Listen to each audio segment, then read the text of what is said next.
Ya teman, kembali lagi sama saya dan di sini saya kedatangan suatu water cooling dari Corsair. Dan juga udah lama banget sih aku nggak review mereknya Corsair ya, apalagi di water cooling. Yang ada di sini contohnya, seri adalah Corsair IQ H1151 Elite Cable Lake. Seperti contoh yang ada di sini dari segi boxnya ya seperti ini. Dan di harganya juga cukup agak mahal ya, di harga 2,2 juta. Berbeda seperti di brand-brand pada umumnya, di harga 1,5 juta aja udah bisa mendapatkan yang triple fan. Tapi kalau yang ini di harga 2 jutaan cuma mendapatkan dual fan, tapi dari segi kualitasnya pasti beda lah dari segi brand pada umumnya. Dan apalagi garansinya ini terbilang panjang di 5 tahun. Dan juga berbeda seperti di harga-harga murah pada umumnya, cuma di 1-2 tahun lah. Dan ini 5 tahun, jadi aman-aman aja, garansi resmi dari DTG ya. Kalau misalnya ada kerusakan langsung ganti baru. Nih ya, DTG. Dan di sini apakah ini bagus atau tidak? Kalau kita coba bandingkan dengan CPU cooler yang lainnya menggunakan prosesor Core i5 Gen 13, karena memang ada ini sih dari segi prosesornya yang ada di studio. Dan kita tes saja nanti apakah bagus atau tidak performanya jika dibandingkan dengan yang lainnya juga. Dan sebelum saya membacakan spesifikasi yang ada di sini dan juga mereviewnya serta cara merakitnya, jangan lupa klik subscribe di pojokan bawah tuh ya, tinggal diklik seperti itu. Lanjut yang pertama yang ada di sini. Oh ya, aku lupa ya. Ini tuh tipenya 280 mm menggunakan 14 cm. Bukan 240 mm ya, yang dimana menggunakan 12 cm pada umumnya. Jadi dia itu lebih besar dan juga lebih lebar dari segi fan-nya serta radiator. Kita akan cek aja habis ini setelah saya membukanya. Dan dia juga support dari segi software dari IQ di Corsair yang dimana tersebut untuk mengganti warna, speed pump maupun yang lainnya lah. Di sini ada softwarenya juga. Dan dari segi boxnya tersebut dia tuh ciri khasnya Corsair lah, berwarna kuning dan juga hitam. Dan di bagian belakang ada spesifikasinya. Tapi sebelum saya membacakan spesifikasinya, kita buka dulu dari segi dalamnya isiannya apa aja. Dan kita buka dulu yang ada di sini. Ada kartu garansinya serta ada buku petunjuk untuk cara pemasangannya di CPU cooler ini. Dan kita kasih sini dulu dan kita ambil, ada busanya, kasih belakang dulu. Serta di sini ada fannya tersebut yaitu besar ya, 14 cm, berbeda pada umumnya di 12 cm. Jadi supaya lebih dingin dari segi performanya ada dual fan. Aku kasih sini dulu dan juga di sini ada radiatornya. Ntar aku ambil dulu ya. Dan lanjut di bagian samping ini ada kayak controllernya sih. Oh ya betul, ini ada controllernya untuk memasang dari segi fan-nya tersebut. Dia itu menggunakan 4 pin ataupun 3 pin RGB-nya juga kurang tahu. Kita buka raja di sini, kita ambil dulu semuanya di bagian dalam sini. Ada bracket-bracketnya semua. Ya seperti ini lah untuk bracket-bracketnya semua. Dan juga ada logo Corsair-nya juga sih, kayak emblemnya lah. Kita ambil dulu ya. Ada emblem Corsair-nya. Ini tuh untuk mengganti dari segi tampil di bagian pump atas ini. Kalau yang ini kan berwarna hitam ya di pumpnya, tapi kalau yang ini berwarna putih. Nanti saya akan lihatkan bagaimana bentuknya. Dan di bagian dalam udah kosongan semua. Aku kasih bawah dulu aja supaya tidak rame dari segi boxnya. Dan seperti ini untuk penampakan dari segi radiatornya, dari segi bahan kualitasnya. Dan di bagian selangnya tersebut dia itu juga bagus, ada kayak karbonnya. Dan di bagian ujung pumpnya tersebut dia berwarna hitam yang udah terpasang, dan di sini berwarna putih, bisa diganti ya untuk emblemnya di bagian atas sini. Dan untuk thermal paste-nya dia tuh udah ada menjadi satu di bagian belakang sini. Ini kalau menurutku pribadi yang kurang dari Corsair, karena sebelumnya memakai tipenya seperti ini yang dimana thermal paste-nya tersebut udah terpasang di bagian sini. Dan dari kualitasnya tersebut kalau aku pribadi itu kurang thermal paste-nya, jadi harus membeli atau memakai thermal paste di merek lain supaya lebih bagus performanya. Itu aja sih tambahannya. Dan kita bacakan dari segi spesifikasinya dulu di bagian belakang boxnya dulu yang ada di sini. Dan ini untuk spesifikasinya, yang dimana radiatornya tersebut itu memiliki panjang 322 mm panjang yang ada di sini, dan juga untuk kelebarannya di 137 mm. Jadi tergantung casing kalian, support 14 cm ataupun 12 cm dari segi radiatornya, atau 280 atau 240 lah untuk yang itu. Serta kecepatan fan speed-nya yang ada di sini di 400 sampai di 2000 rpm. Bisa dibilang ini kencang ya, sampai di 2000 rpm dan juga bisa 400 maupun di silent juga bisa. Maka dari itu ada tulisan ultra low noise di bagian belakang yang ada di sini. Dan juga untuk yang lainnya, fan noise yang di 20 sampai 36 desibel. Ya, kurang lebihnya seperti itu sih dari segi spesifikasi singkat di bagian belakang sini.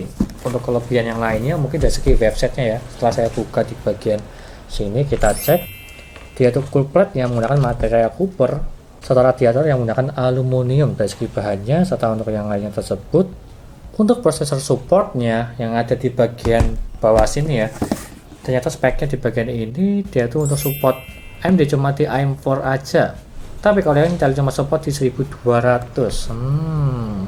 Aku revisi ya, mungkin ini seri lama sih, bukan seri terbarunya dari Corsair, karena tidak support tulisannya tersebut di Elgato 1700 maupun 1800 di G12 sampai D14, dan juga AMD di AM4 dia tuh nggak ada tulisannya. Jadi ya ini memang produk lama lah, tapi kita akan cek aja nanti apakah bisa dipasang di Elgato 1700 atau tidak. Tapi kalau misal tidak bisa, kita akan aja menggunakan Ryzen 5 5600 dari segi pengujian prosesornya ya, kurang lebih seperti itu sih ya. Ini ya di harga 2,2 juta untuk ini iQOO H1151 Elite Capelix.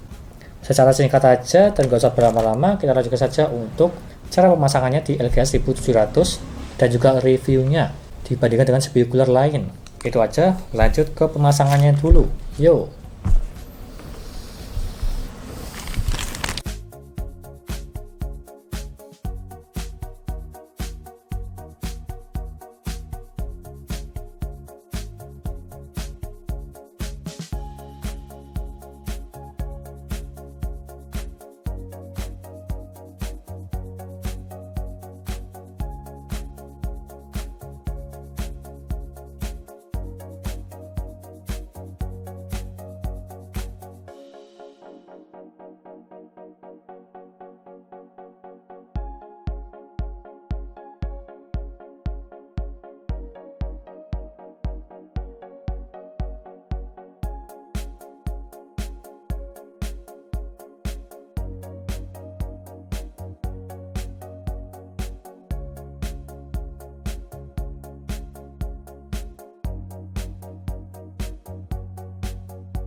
Lanjut ke pengujian suhunya menggunakan Corsair iQOO H1151 Elite Capelix, yang dimana suhu ruangannya cuma di 30 derajat dan juga tanpa AC sama sekali yang ada di sini. Yang pertama kita tes dari segi Corsairnya dulu. Untuk minimalnya mendapatkan di 32 derajat dan juga maksimalnya di 76 derajat. Untuk minimalnya cuma diem aja di desktop tidak ngapa-ngapain, yang untuk paling bawah di 32 derajat terbilang ini dingin. Saya tes di Cinebench dan yang untuk paling tinggi di 76 derajat terbilang ini juga masih dingin, cuma di 70-an. Dan kalau kita bandingkan dari segi yang ada di sini grafiknya dengan CPU cooler lain dari segi APNX, Side, GameMax maupun sama, kalau kita bandingkan ada perbedaannya. Sebagai contoh di Corsairnya dulu, kalau kita bandingkan dengan harga termurah di APNX, masih menang di APNX dengan suhunya perbedaan di 1 derajat dari segi minimal maupun maksimalnya. Apalagi kalau yang ini dia itu lebih murah harganya. Dan kalau kita ke set Mugen 6, itu pun juga sama, terpaut di 3 derajat semua dari segi minimalnya maupun maksimalnya. Sampai contoh yang ada di sini gambarannya. Dan kalau kita bandingkan dengan sama KW360R, dia pun juga kalah. Dari segi minimalnya terpaut 2 derajat dan juga maksimalnya terpaut di 6 derajat. Dari segi performanya, kalau menurutku pribadi terbilang ini kurang. Ya, kurang lebihnya seperti itu sih pengujian yang ada di sini. Silahkan di-pause kalau bisa pengen lihat lebih lama. Dan lanjut ke kesimpulannya. Dan apakah ini rekomen atau tidak? Kalau aku pribadi dari segi performanya, dia itu kurang. Tapi dari segi fitur-fiturnya, yang lebih menjorok ke khususnya Corsair, bisa disandingkan dengan softwarenya dari Corsair juga dari iQOO, bisa dibilang itu bagus. Tapi dengan catatan, kalau misal merakit PC bertemakan full Corsair semua, ini bagus. Karena softwarenya tersebut di only Corsair aja, yang dimana dari segi fan-nya juga bisa, casingnya juga bisa, maupun yang lainnya. Dan kalau misal kalian tuh fanboy Corsair, bisa lah memilih untuk yang ini. Meskipun dari segi harganya terbilang ini cukup mahal, di harga 2,2 juta. Tapi ingat, ini tuh yang lebih diunggulkan dari segi fiturnya. Berbeda pada brand yang pada umumnya, dia itu harganya cukup mahal, tapi performanya dia itu bagus. Tidak terlalu mementingkan estetika. Kurang lebihnya seperti itu. Apalagi tipe fan-nya tersebut, dia itu silent di 400 sampai di 2000 rpm. Terbilang ini bagus, dan juga garansinya di 5 tahun. Garansi resmi dari DTG. Jadi nyaman lah, kalau misalnya ada kerusakan langsung ganti baru. Apalagi di 5 tahun, terbilang itu lama banget. Berbeda seperti di brand pada umumnya, di 1-3 tahun. Kurang lebihnya seperti itu, dan kalau berminat silahkan beli aja. Linknya ada di deskripsi untuk yang ini. Corsair iQOO H1151 Elite Copper Leaks. Sekian dari saya, jangan lupa like dan subscribe, dan nantikan video lainnya mengenai review-review papan PC seperti contoh yang ada di sini SSD, CPU cooler, casing, dan juga yang lainnya. Terima kasih sudah menonton.